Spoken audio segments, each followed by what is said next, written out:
नमस्कार, भारत के पहले digital mobile news channel metro TV में आपका स्वागत है। मैं हूं अनामिका। बुलेटिन की शुरुआत करते हैं आज की हेडलाइन से। पश्चिम बंगाल में आज दूसरी बार सत्ता संभालेगी ममता बनर्जी। शपथ ग्रहण में शामिल नहीं होंगे बीजेपी नेता। एनडीए सरकार के 2 साल पर पीएम मोदी का बड़ा ऐलान। अब 65 की उम्र में ही रिटायर होंगे डॉक्टर। बिहार में शराब का विकल्प बनेगा नीरा।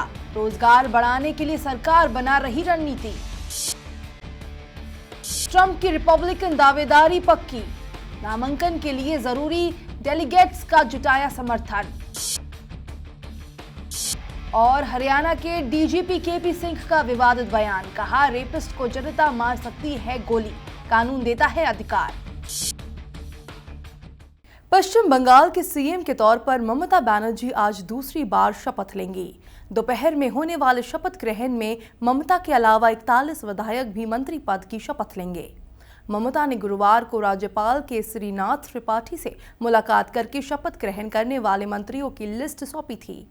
नए मंत्रिमंडल में पूर्व भारतीय क्रिकेटर लक्ष्मी रतन शुक्ला, सोवनदेव चैटर्जी जैसे कुल 17 नए चेहरे भी शामिल होंगे।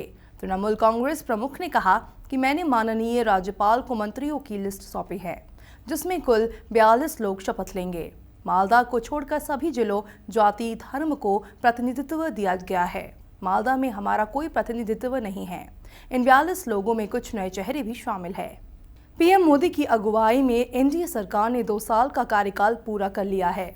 इस उपलक्ष्य में बीजेपी के मेगा इवेंट की शुरुआत यूपी के सहारनपुर से हुई है। राज्य में चुनावी सुगबुगाहट के बीच पीएम मोदी ने सहारनपुर में रैली को संबोधित किया। इस दौरान उन्होंने चिकित्सा के क्षेत्र में बड़ा ऐलान करते हुए कहा, अब देश के हर राज्य में डॉक्टर 62 की बजाय 65 की उम्र में रिटायर होंगे। पीएम मोदी ने अपने संबोधन में कहा कि देश में डॉक्टरों की भारी कमी है और इससे निपटने के लिए सरकार रिटायरमेंट की उम्र बढ़ाने जा रही है। उन्होंने कहा कि केंद्र सरकार अगले हफ्ते इस और बैठक करेगी और जरूरी कार्रवाई की जाएगी। पीएम मोदी गुरुवार को जिस वक्त सहारनपुर में अपने 2 साल के कार्यकाल पर दमदार भाषण दे रहे थे, ठीक उसी वक्त इलाहाबाद में सपा बीजेपी कार्यकर्ताओं की भिड़ंत हो रही थी। मौका शहर के सुभाष चौराहे पर मोदी सरकार के 2 साल पूरे होने पर कार्यक्रम का था। पीएम का भाषण सुनने सुनाने के लिए एक बड़ी एलसीडी स्क्रीन लगाई गई थी, लेकिन झड़प ऐसी हुई कि सपा कार्यकर्ताओं ने वो स्क्रीन ही तोड़ डाली। जानकारी के मुताबिक पीएम का भाषण शुरू होने के थोड़ी ही देर बाद सपा के कुछ कार्यकर्ता पीएम मोदी का पुतला फूंकने वहां पहुंचे। वहीं मौजूद बीजेपी कार्यकर्ताओं ने उन्हें रोकने की कोशिश की तो बात लाठी डंडों और लात घूंसों तक आ गई। इस झगड़े में 1 दर्जन से ज्यादा कार्यकर्ता घायल भी हो गए। दिल्ली के सीएम अरविंद केजरीवाल गुरुवार को एम्स में भर्ती 13 साल की दुष्कर्म पीड़िता से मिले। इस दौरान उन्होंने राजधानी की आम सी कानून व्यवस्था का मुद्दा भी उठाया। केजरीवाल ने दुष्कर्म पीड़िता से मिलने के बाद कहा, मैंने लड़की और उसके परिवार से मुलाकात की। दिल्ली पूर्ण राज्य नहीं है, इसलिए इस तरह की समस्याएं बार बार सामने आ रही हैं। ऐसी प्रत्येक घटना कानून व्यवस्था पर लोकतांत्रिक ढंग से पूर्ण नियंत्रण होने की याद दिलाती है। केजरीवाल ने ये भी कहा कि उन्होंने केंद्रीय गृह मंत्री राजनाथ सिंह से पूर्ण राज्य के दर्जे पर चर्चा करने के लिए समय मांगा है, लेकिन इसमें कुछ समय लगेगा। बिहार सरकार राज्य में शराबबंदी के बाद शराब का विकल्प बनाने के लिए नीरा का सहारा लेने की तैयारी में है। गोवा की तर्ज पर राज्य में इस उत्पाद को प्रोत्साहित किया जाएगा। सरकार का ये कदम शराबबंदी के बाद उत्पन्न बेरोजगारी से निपटने और ताड़ी व्यवसाय से जुड़े लोगों को 6 माह के अंदर रोजगार उपलब्ध करवाने की रणनीति के तहत लिया जा रहा है। मुख्यमंत्री सचिवालय में नीतीश कुमार की मौजूदगी में इस और एक प्रेजेंटेशन का आयोजन किया गया। इसमें तमिलनाडु से आए विशेषज्ञों ने सीएम को नीरा से बनने वाले उत्पादों के बारे में विस्तृत जानकारी दी। नीरा ताड़ के पेड़ से मिलने वाला नशाविहीन तरल पदार्थ है। चालू वित्तीय वर्ष के अंत तक नीरा के कई उत्पाद बाजार में आ सकते हैं। जून में घोषित होने वाली उद्योग नीति में सरकार इसकी योजना ला सकती है। अमेरिकी राष्ट्रपति चुनाव के लिए रिपब्लिकन पार्टी से डोनाल्ड ट्रंप की दावेदारी करीब पक्की हो चुकी है।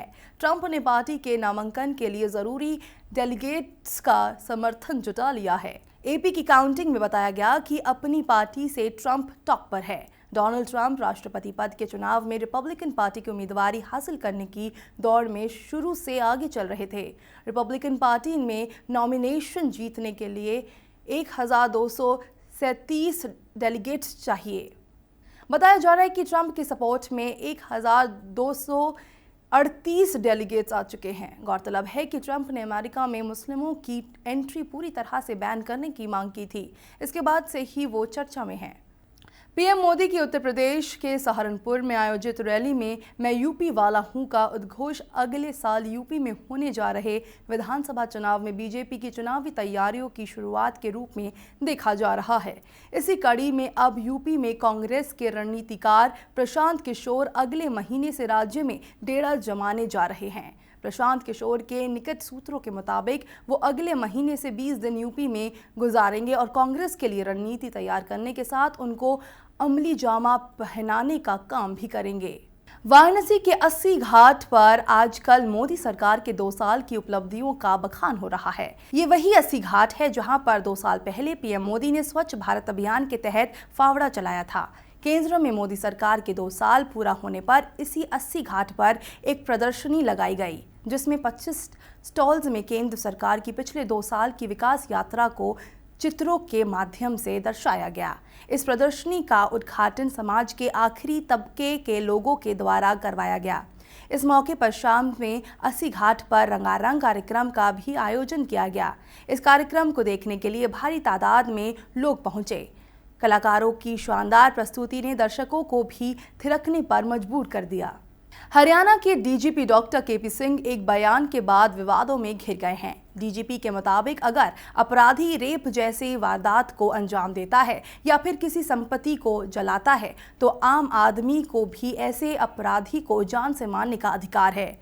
डीजीपी इस जिंद में पंचायती राज और पुलिस के कार्यक्रम में बोल रहे थे। साथ ही उन्होंने कहा कि अगर आगे से कोई ऐसा आंदोलन प्रदेश में होता है तो उपद्रवियों को कड़ा जवाब दिया जाएगा। उन्होंने कहा कि पुलिस ने तो वर्दी पहनी है, उसकी ड्यूटी बनती है, लेकिन आम आदमी भी इस प्रकार के मामलों में अपराधी की हत्या कर सकता है।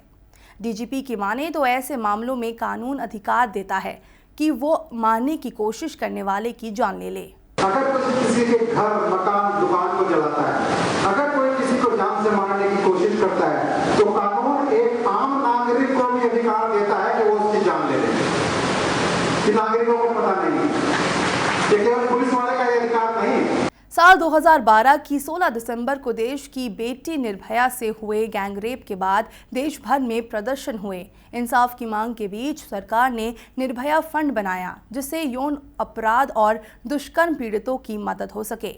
लेकिन इस फंड का अभी तक सही से इस्तेमाल नहीं हो रहा है। हालात ऐसे हैं कि मामले में सुप्रीम कोर्ट को सरकार को फटकार लगानी पड़ी है।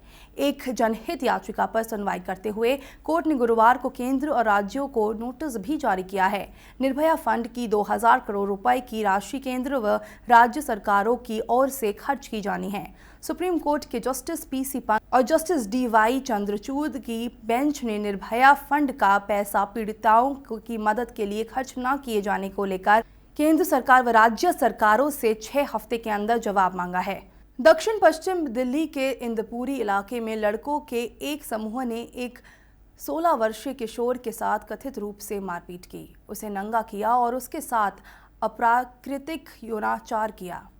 एक पुलिस अधिकारी ने कहा कि ये घटना सोमवार की है, लेकिन पुलिस के पास इसकी रिपोर्ट कल दर्ज कराई गई, जिसके बाद 4 लोगों को गिरफ्तार किया गया है। डीसीपी सुरेंद्र कुमार ने कहा कि उस किशोर के साथ लड़कों के एक समूह ने मारपीट की और ये लोग नशे में धुत थे। इस मामले में आपराधिक हमले और किशोर को गलत तरीके से रोक कर रखने का मामला दर्ज किया गया है और उस इलाके में एक झुग्गी बस्ती से 4 लोगों को गिरफ्तार किया गया है। मध्य प्रदेश के बड़वानी जिले के डीएम अजय गंगवार को फेसबुक पर गांधी नेहरू परिवार की तारीफ का नाम महंगा पड़ा। उन्हें कलेक्टर पद से हटाकर सचिवालय में उप सचिव के पद पर तैनात किया गया है।